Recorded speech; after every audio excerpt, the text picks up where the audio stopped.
pulling up. She get a car today. Hit that dash gate. What's up, guys? So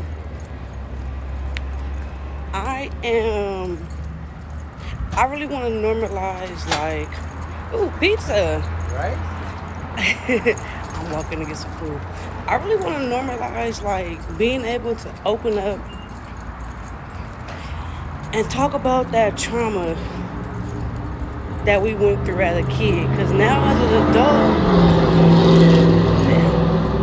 that shit is eating away at me. So I'm going to open up and start talking about my experience as a middle schooler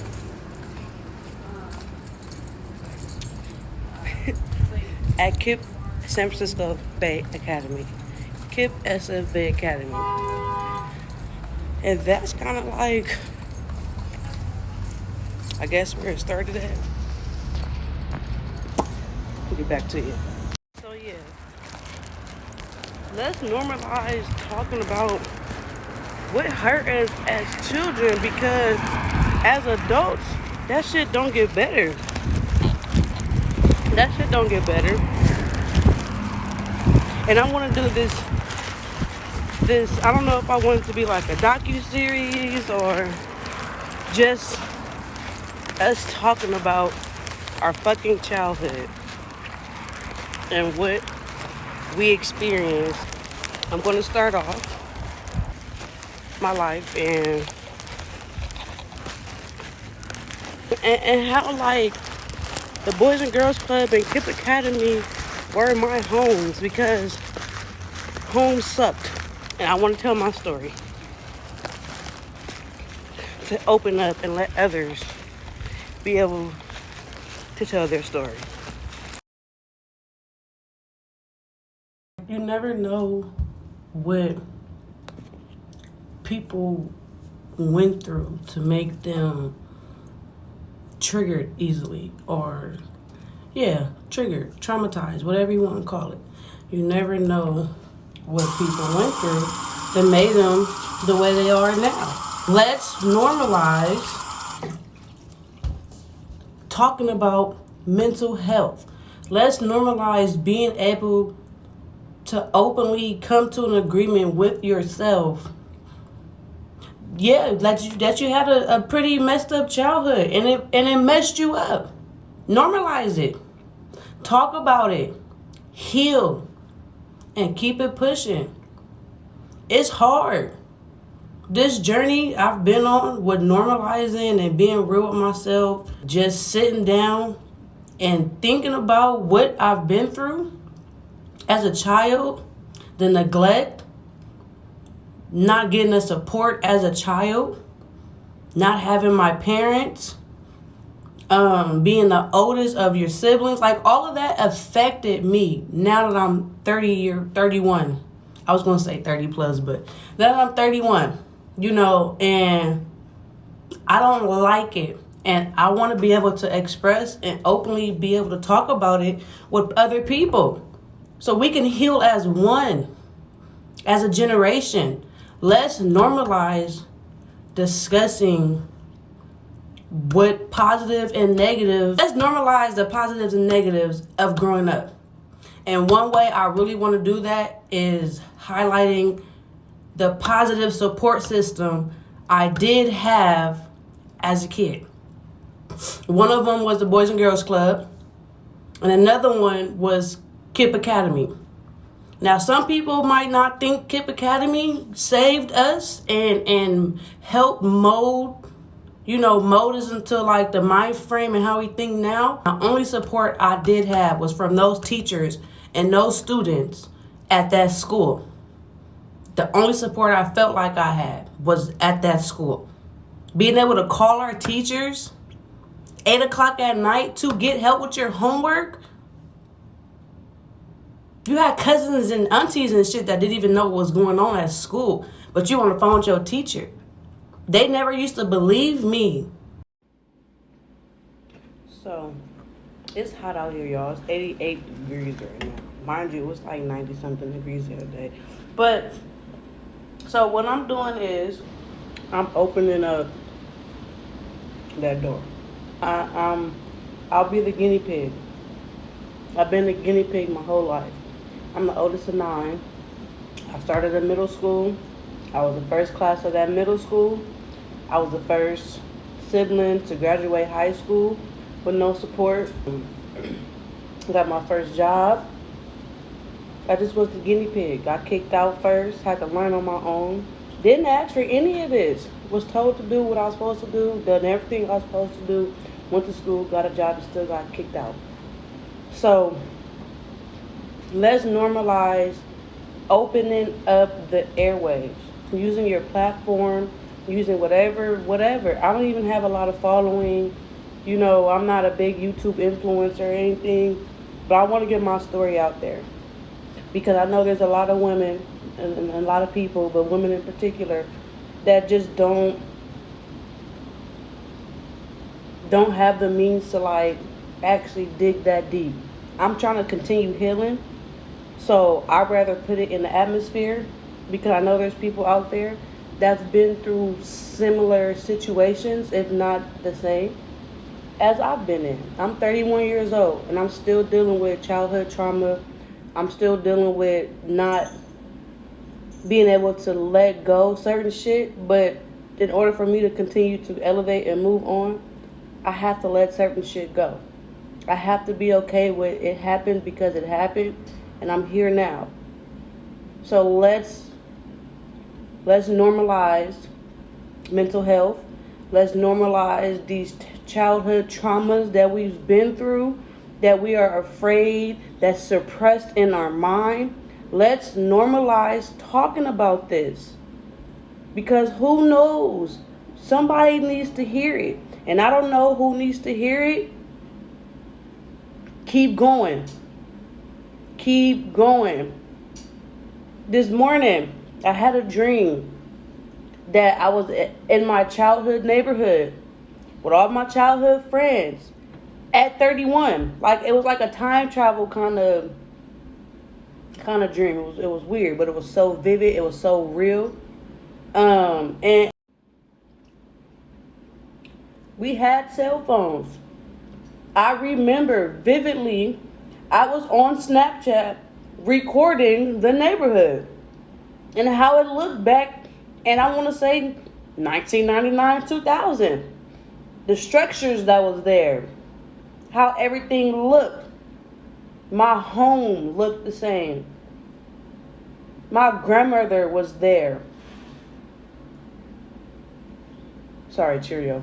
My grandmother was there. My best friend's grandmother was there. And we stayed right next door to each other. Our grandmothers were best friends. This how real the dream felt. And it's a lot of suppressed emotions, suppressed memories, and just a lot of shit I pushed in the back of my mind. And I never really second, third guessed anything. I never thought about this since I was a kid.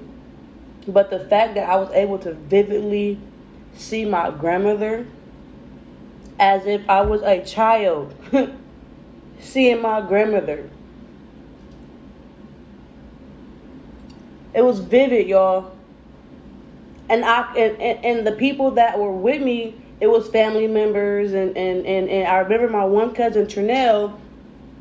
This how I knew it was like some time travel shit, because he wasn't hugging, or he wasn't like, he didn't recognize my grandmother right there. Like, he seen her, but he was more worried about me falling out and crying because I see my grandmother.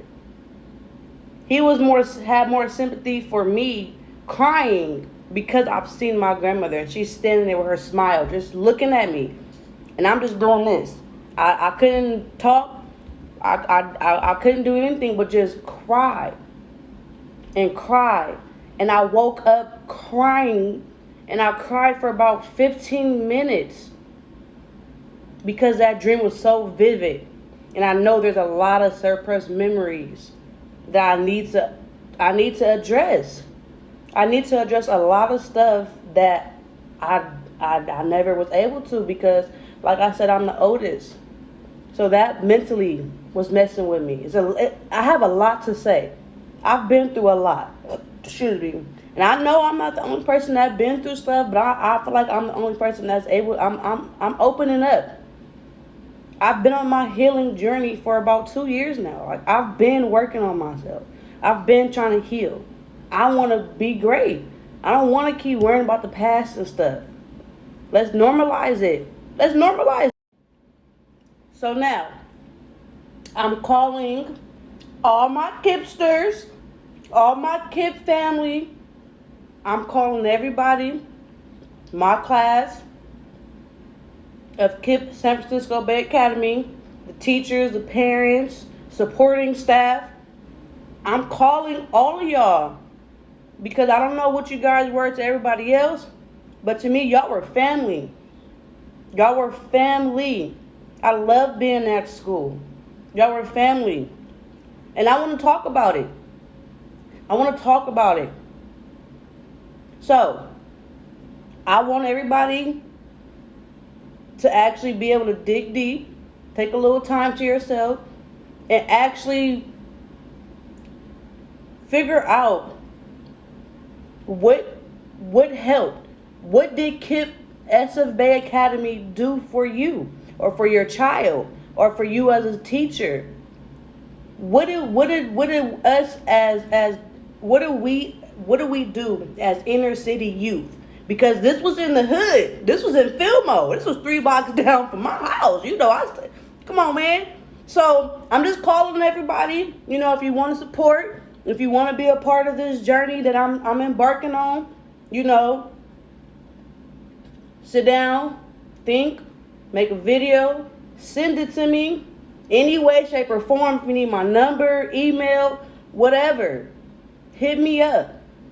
But I want to put this together because this was real. This was part of my life, and everybody, little do they know, had a big impact because I didn't have that support and that love and that care at home. Y'all were it. So yeah, I enjoyed KIP. I enjoyed what they did for me. I enjoyed the long hours. I enjoyed the structure. I enjoyed the uniforms. I felt a part of a team. I felt a part of something. I really did. And the teachers, they went above and beyond. And I thank them to this day for even taking their time to deal with what was going on in Fillmore at that time. Y'all know. So yeah, let's get this on the road. I'm going to start off. Mine's going to be a little emotional because this is really about my life and how KIP really impacted it in a positive way. So mine will be emotional, but I want to hear everybody's story. Send it to me, DM me, Instagram, Facebook, Snapchat, whatever. Text me, email me. But I want to hear y'all story. It starts with us.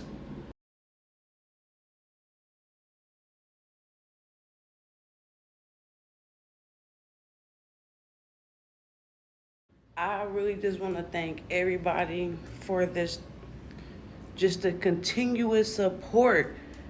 I really appreciate everybody. I really went out and made my own family throughout my life. Even though I didn't have a good childhood, I didn't have, we got to stop blaming the support and the traumas of the past on why we are the way we are today as adults. We got to leave that shit in the past.